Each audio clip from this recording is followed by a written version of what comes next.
Update. My girlfriend confessed to having feelings for my sister's husband.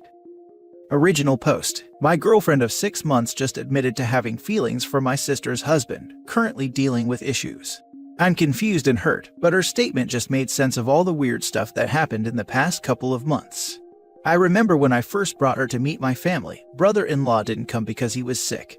My sister kept talking to his sister on the phone to check in on him. I remember we were talking about him, and she hadn't met him yet, just stared. Second she visited, brother-in-law came, and I remember when I stood there with my girlfriend next to me waiting to greet brother-in-law. I looked at her, and something seemed off with the way she was looking at him. The rest of the evening, she kept to herself and avoided us. Third time she visited, I noticed that she started dressing up more nicely, putting heavier makeup, ton of perfume, etc. I noticed a strange behavior all around. Plus, she seemed distant and refused to let me hold her hand when we were all sitting talking in the living room, including brother-in-law. I then found out that she started visiting my parents' house randomly and without me, probably hoping to see brother-in-law there. At first I couldn't find an explanation, but yesterday, she broke down and said that she was no longer sure about us and admitted to having feelings for brother-in-law in the same breath. I blew up at her. I told her to stay the heck away from my family, after she said that she's going to find a way to tell him. We had a fight and I kicked her out. I feel so freaking dumb right now. I don't know what to do. Do I warn my sister or tell brother-in-law directly? I feel like I brought this on my family, and my now ex-girlfriend is threatening to make a move. Now for the top advice before reading the update. You should tell your sister about that. Yep, as soon as possible. And his parents too. They need to know that if she comes around to their house, it's not to say hello. Not to them at least. She has some psychological issues. You owe it to your family to warn them of a potential psychodrama that may be about to unfold. Tell them all at once in a group. If it escalates, your whole family should consider a restraining order. Great idea. Definitely tell the whole family at the same time, either over text or in person. That way they are all warned. I have a feeling the ex will still try to show up to their parents' house, so they need to be warned too. Definitely speak to your sister about this. Tell everyone, all family members, so she doesn't find an opening. Tell it from the mountaintops and alert the media if necessary. These peeps, male and female, can go through an entire family, cousins, uncles, brothers, in-laws. And don't discount the moms, sisters, and aunties either. Do not feel dumb. These people know how to get what they want and from whom. They read a room quick to find a way in, then it's like a recessive gene, and before you even knew it, she'd met your cousin. And now for the update. Hello. So I want to start off by saying I'm sorry for not making some things clear and answering your questions. My brother-in-law never met my ex before, nor they had a history or anything like some here assumed. He's been sick for a while and has been mostly at home. After my ex and I broke up, I went to my parents' house to put them in the picture, and I was stunned when Mom told me she knew. I asked her to explain, and she told me that she noticed my ex's strange behavior after she started visiting alone and asking lots of questions about my brother-in-law. My mom, said she somewhat knew my ex was behaving kind of weird at the very mention of brother-in-law. I was then urged to not escalate things and to just block her and move on and not tell my sister or brother-in-law. I was stupid and listened to their advice. And 2 days later, my sister contacted me saying my ex showed up multiple times to her home, but didn't mention anything and said she visited to chat with her. I freaked out and knew that I needed to tell her. I told her to not let her into her house anymore and arranged for us both to meet at my parents' house. My parents kept trying to talk me out of escalating things because they said my sister may not take this lightly and might get physical with my ex. My sister arrived and I told her what happened. She seemed to be in a state of disbelief, and it really took her some time to digest what I told her. My parents tried to downplay it because they didn't want my sister to do anything irrational and out of anger. I apologized to her and told her that I had no idea how things turned that way and that what happened was too much for me to take, but that I didn't want this to escalate. My mom suggested we let it slide and move on and not even tell brother-in-law, but my sister got into an argument with her telling her to stay out of it, then left. The very next day, I got a call from my mom screaming saying my sister beat up my ex after she showed up to her house and refused to leave before seeing brother-in-law. Both got arrested, and this is when my brother-in-law understood everything. He's mad at me and refused to speak to me when I met him at the station to support my sister and give my statement. My mom said I'm the reason my sister was taken in and I haven't seen them in days. I don't know what they're gonna do. I wanted to file a restraining order, but got told I won't be eligible to get it. Not only that, but my ex is the offended party here, and me and the family basically owe her. My brother-in-law wants to see me tonight to have a one-on-one talk about the whole thing. Honestly, I feel ashamed I brought a legit stalker his way and got my sisters in trouble with police because of my ex. They got enough to deal with and they don't need this mess on top of it. I want to know why the mom was worried the sister would beat up the ex. That's not a typical reaction for most people. Everyone in this story just seems so unhinged from reality. My first guess is that maybe the sister had anger management issue and the mom knew. Exactly this. OP's mom knew exactly how the sister would react. That's why she practically begged OP not to tell her. She knew it would end in a physical altercation where the sister would be at fault. A normal person's reaction to their husband's stalker would have been to not answer the door when they show up, block their number, tell their husband, or call the police, not leaping to beating them up. With a good lawyer, your sister may get off. If your ex was threatening in any way towards your sister and her reluctance to leave after being told to do so multiple times, on top of proof she was stalking your brother-in-law, sister may get a slap on the wrist. Especially if it's her first offense. This is such a mess though, I'm so sorry. This is not your fault. Your mother was aware of your ex's obsession and kept letting her in the house, both during your relationship and even after you broke up. They let this happen, which is the creepiest part. Your sister got physical once she realized what was going on. Did neither she or your brother-in-law suspect your ex was hitting on him? I'm sorry she got arrested, but this is not your fault. You are being made out to be the fall guy here for your ex and your enabling parents. This right here. OP's mother is the one to blame. Ex could have been taken out of the picture a long time ago. Brother-in-law could have been told first before sister was, but the mother wanted to downplay everything. Ex is a stalker and showed obsessive behavior. Mom is 100% to blame for the current situation, not OP. Last story. My mother-in-law suddenly passed away in a car accident last month. At the same time, my stalker disappeared.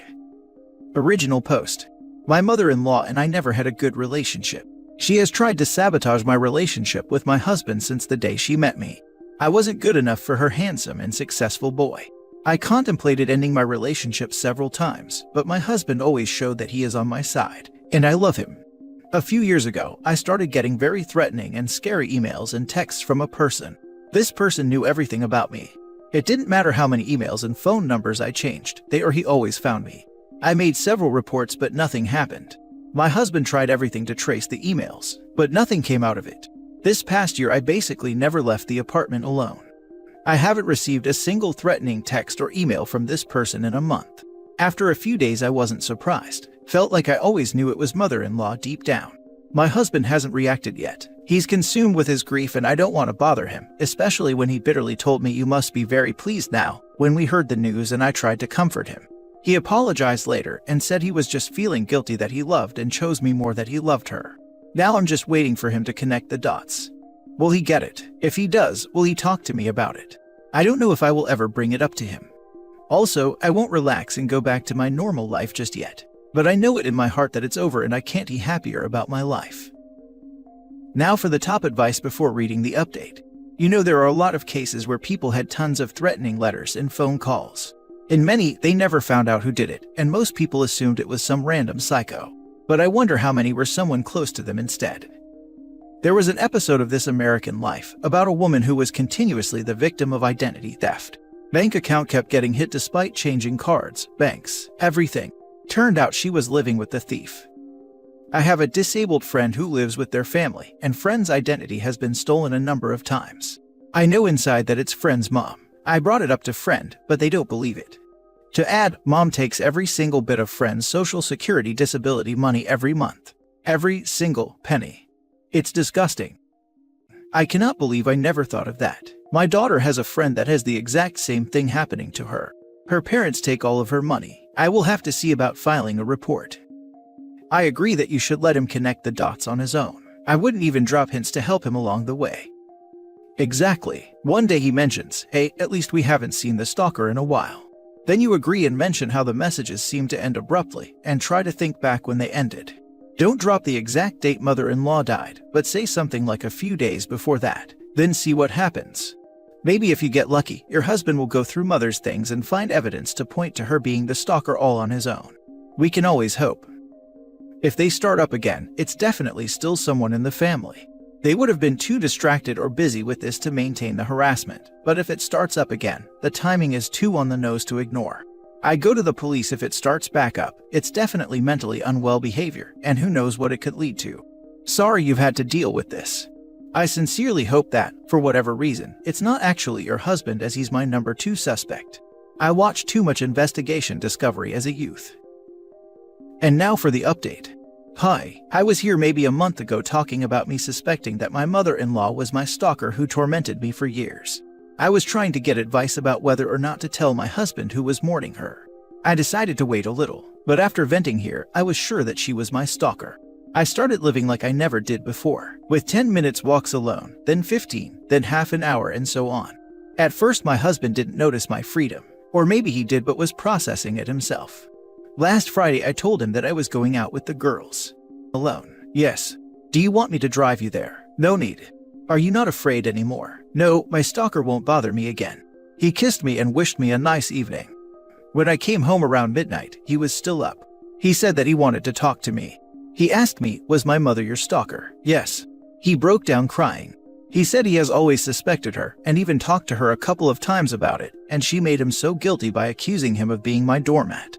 He said he noticed how after so many years of fear and anxiety, I eventually stopped crying in my sleep, and he has noticed that I haven't woken him up for a month now. I actually don't remember half the time I woke him up in terror, but he always told me and my therapist about it whenever it happened. He apologized for never discussing it with me and never protected me from his family, even though he had suspicions. Honestly, I'm not even mad or disappointed. If the police couldn't help me, I don't know how much my husband could have done, and I just want to move on and leave this behind. We are going to start couples therapy, and my husband is planning to tell his family that mother-in-law was my stalker. He is adamant about it, and honestly I think it's a good idea. My husband has also decided not to attend the headstone setting on mother-in-law's grave. I can't imagine the terror that was inflicted on you throughout this experience. I hope you are proud of yourself and your husband for working together to find closure. It must have been incredibly difficult not telling him your suspicion towards your mother-in-law. You are far stronger than I, and likely most people, would have been if put in this predicament. Congratulations on your newly found freedom. I hope you and your husband find peace and healing in the months and years to come. Please keep us updated on how your in-laws handle the situation. Denial can be difficult to overcome, especially when it revolves around a family member's actions. I remember reading your original post and being deeply troubled by the circumstances you were facing. I don't know you, but I want you to know that I admire your strength. I'm so happy that I got my life back, and that my husband doesn't hate me for it. He believed me. The love and mutual respect you two share shows so clearly through your story. You had the grace to give him time to come to the realization on his own. He had the grace to recognize how your struggling coincided with his mother's presence in your lives. It's a beautiful outcome to a deeply troubling experience. Y'all must be two very strong people who have found each other and made the decision to navigate this world as partners. Here's to a lifetime of love and understanding. I wanted so many times to leave the relationship because I couldn't take the stalking any longer, but he has been nothing but supportive and kind to me, and I love him so much. I'm glad we stuck together. I hope I didn't oversimplify your struggle in my response, not that you implied I had. Just reading back on my comment, I realized that I may have been too flowery for the seriousness of your situation. You must have fought through most of the trauma alone, not that your husband wasn't present and attentive, but because the stalking was targeted at you and it was your safety that was put at risk. I can't imagine how lonely that must have felt. I genuinely hope your in-laws display the same level of understanding and support as your husband has. Absolutely not. Your comments are exactly the type I want right now, because I don't want to look back to that period, ever. I remember your post. I'm amazed you had the self-control not to say anything to him. I'm not sure I would have. I'm sorry she put you through such hell, but so glad for you that it's over.